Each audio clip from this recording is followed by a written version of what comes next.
Fala galera, tudo bem com vocês? Vamos lá, professor Tigman, mais um artigo muito bacana, um artigo original que vai levantar muitas questões na cabeça de vocês. Para muitos de vocês isso que está dito ali não é verdade. É um artigo também bastante original no sentido de poucos estudos nesta área aí, e eu vou trazer ele para vocês, tá? Bem-vindo aí você ao canal Estudando com o Professor Tigman.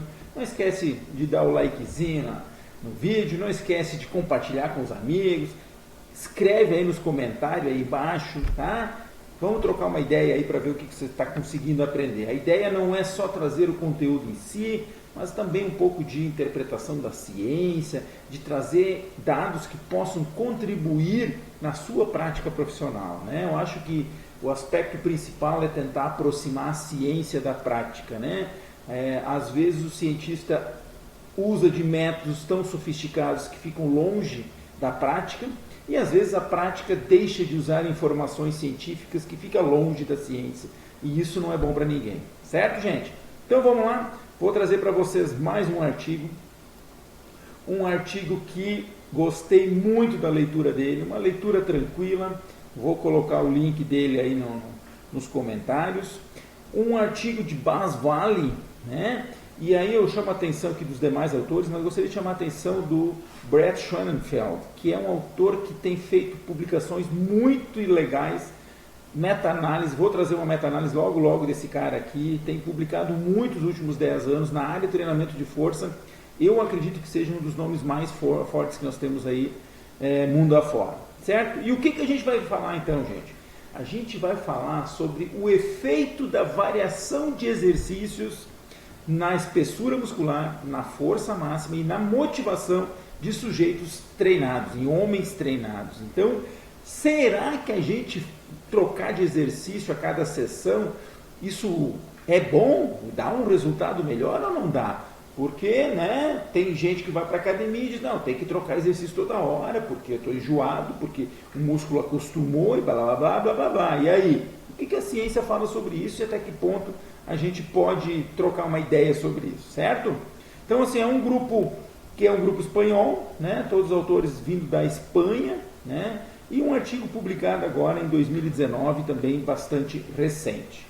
Muito bem, temos na introdução, né, alguns aspectos que eu gostaria de salientar, né, que, bem, a gente sabe que uma pessoa motivada certamente consegue ter um treinamento mais adequado, com melhores resultados, tanto na força como no aumento de massa muscular, né?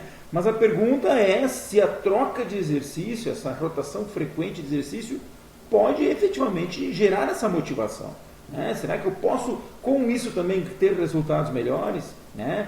Então, o objetivo do estudo, né, é verificar se um programa de treinamento com exercícios fixos, né, 8 semanas de treinamento de exercícios fixos, é pior ou igual a um treinamento em que você tem uma mudança de exercício a cada sessão. E aí, em alguns parâmetros que eu já vou trazer para vocês. Quem participou desse estudo? Sujeitos jovens, 18 a 35 anos, né, o médio de 23 anos, que não tinham nenhuma desordem neuromuscular, que não consumiam coisinhas, esteroides anabolizantes e outros elementos ilegais, e que treinasse no mínimo há 2 anos, treinando 3 vezes por semana. Então, uma galera que já estava treinando, bacana, um bom tempo, de forma bem consistente. Completaram o estudo 19 sujeitos, somando os 2 grupos. Muito bem. Tínhamos 2 grupos. Um grupo experimental, que foi o grupo que variou exercícios, e o grupo controle, que ficou durante 8 semanas treinando 3 séries em cada um dos 6 exercícios realizados, 4 vezes por semana. Como é que era organizado o negócio? Então, segunda e quinta, nos membros superiores era realizado supino, remada curvada, desenvolvimento, puxada aberta, crucifixo e pullover. Ou seja, 3 séries para cada uma desses 6 exercícios, segundas e quintas. E nas terças e sextas, treinava-se os membros inferiores. Agachamento, levantamento terra, leg press, elevação pélvica, cadeira, extensora e mesa flexora. Sempre os mesmos exercícios, segunda, quinta, terça e sexta, sempre com 3 séries em cada um, seguindo um protocolo. Já vou falar nas repetições na sequência. Esse grupo, né, usou um treinamento linear, tem um quadro abaixo que eu já vou mostrar para vocês. A cada 2 semanas havia alterações. Iniciou-se com 12 repetições máximas e foi aumentando a carga e baixando as repetições máximas, chegando a 6 repetições máximas. E isso foi o grupo controle. O grupo experimental, como é que foi realizado? Os caras tinham um aplicativo onde tinham 80 diferentes exercícios nesse aplicativo e o mesmo era sorteado a cada sessão. Então, os exercícios de segunda eram sorteados, eram determinados 6 exercícios. Na quinta, o mesmo membro superior, outros 6.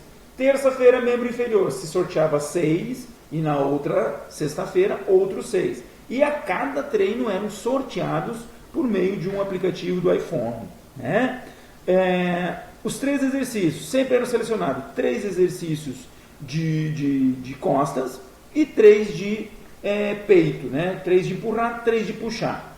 Para o membro inferior, né, foi utilizado basicamente 3 exercícios com uma maior participação da parte anterior, quadríceps, e 3 exercícios de uma parte mais posterior, né, isquiotibiais e tudo mais. Certo? O total de séries e repetições foi equalizado, foi feito semelhante entre os 2 grupos. E aí, vamos dar uma olhada nessa tabela para nós entendermos. Então, o grupo controle começou com 12 repetições máximas em 2 semanas, passou para 10, passou para 8, passou para 6. O grupo experimental, que variou os exercícios a cada sessão, não a cada semana, teve uma alteração um pouco diferente. Então, ele foi rodando entre 6, 8, 12, 10. Não entendi muito bem o porquê disso.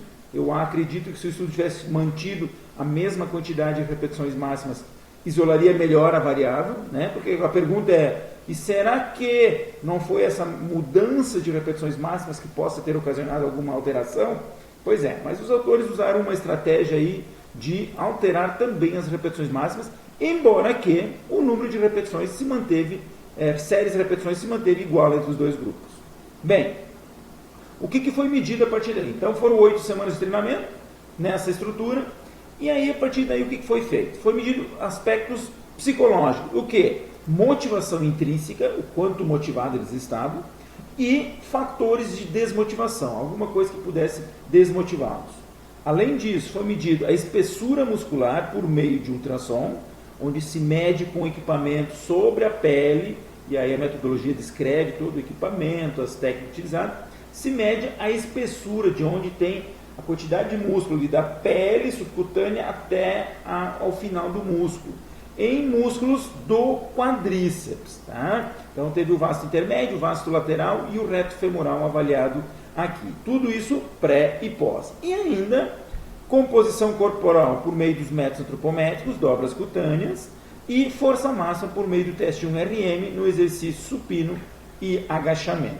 Ok? A dieta, o controle da dieta, para ver se houve alguma alteração, foi feito, para garantir que os sujeitos não mudassem isso, ambos grupos com o mesmo padrão alimentar, e era isso. Certo, gente? Então vamos ver o que nós encontramos. Aí que fica bonito o negócio.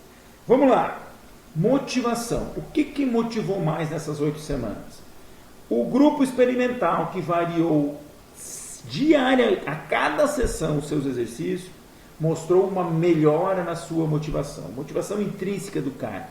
Ele teve ele se sentiu mais motivado a continuar treinando. Enquanto que o grupo controle não teve uma alteração, não teve um decréscimo significativo, mas manteve, não estava mais motivado. Assim, houve uma diferença significativa entre os grupos, ok? Na motivação. Quando se fala em espessura muscular, os diferentes parâmetros avaliados, tanto do vasto lateral, como do reto femoral, como o vasto intermédio, tiveram uma variação de 3 a 12% nos diferentes grupos e diferentes músculos, sendo que não houve incremento significativo, aumentou, sim, todas as porções aumentaram, Contudo, aumentaram de forma semelhante entre os grupos. Os grupos não foram diferentes na espessura muscular, ou seja, a hipertrofia foi semelhante.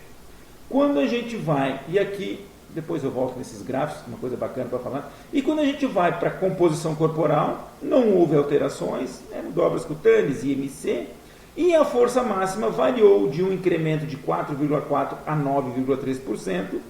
Ambos os grupos tiveram incrementos significativos, os dois ficaram mais fortes, né? Em ambos os exercícios, sendo que não houve diferença entre os grupos, ok? O que eu queria chamar a atenção nesses gráficos aqui, que é um gráfico que eu acho muito bacana, gente, que é um gráfico que mostra um resultado individual. Cada linha aqui, ó, é pré e pós-intervenção, eixo X.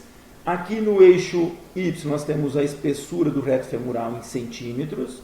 Aqui do grupo controle, aqui do grupo experimental. E aqui a gente tem um comportamento individual. Gente, quando a gente fala em ciência, a ciência normalmente tende a trazer dados de grupo, de comportamento. Não traz o resultado, mas um aumentou o outro. Sim, pode observar, por exemplo, esse grupo aqui. Olha só, esse sujeito diminuiu a sua espessura muscular. Observe, esse sujeito aqui também diminuiu, 2 diminuíram. Mas nós tivemos 1, 2, 3, 4, 5, 6 sujeitos que aumentaram. Então, quando a gente fala em média, a gente está falando em comportamento, o que acontece para a maioria. Então, isso vai muito da individualidade biológica de cada um, que a gente tem que tomar cuidado. Certo? Então, assim, gente, daí vem a discussão do artigo, né? Os autores trazem algumas limitações, como foi avaliado só o quadríceps, em um único lugar do quadríceps. Foram utilizados sujeitos treinados, né?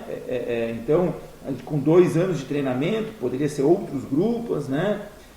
O volume total de carga não foi controlado, né? Repetições de série sim, mas cada exercício usa cargas diferentes, isso pode gerar respostas diferentes, e um estudo relativamente curto, né? Mas aí, fechando, né, gente, o que eu acho que é importante, né, que o autor traz na conclusão? Um estudo bem controlado de 8 semanas mostrou que variar exercício a cada sessão garante uma maior motivação nesses sujeitos, né? E aí, quando a gente fala em motivação, é a chave de muitas vezes do sucesso do treinamento. Então, força e hipertrofia foi igual, foi. Gente, músculo não sabe contar, músculo não sabe quanto tem de peso, músculo está lá, sendo submetido a esforço. O grande detalhe é assim, se em 8 semanas eu conseguir manter esse cara motivado, como seria esse comportamento ao transcorrer de um ano? Será que esse cara que não mudou os exercícios consegue manter a intensidade e o volume adequados se ele não mudar de exercício? Então essa é uma pergunta muito recorrente, né? Muda exercício, não muda exercício? É vantagem ou não é? Nos parâmetros neuromusculares aqui avaliados, num estudo relativamente curto, não há diferença. Então quem não gosta de mudar, não vai ter prejuízo. Agora, a longo prazo, em estudos mais longos, pode ser que a motivação seja importante para manter o cara com uma boa aderência aos treinamentos. Certo, gente? Então, artigo bacana, interessante, importante, aplicável na prática. Quem gosta de mudar exercício, muda. Quem se sente motivado, muda. Quem não gosta, mantém seu treinamento numa estrutura mais consistente, mais fixa. Importante é que se treine com volumes e intensidades adequadas. Certo?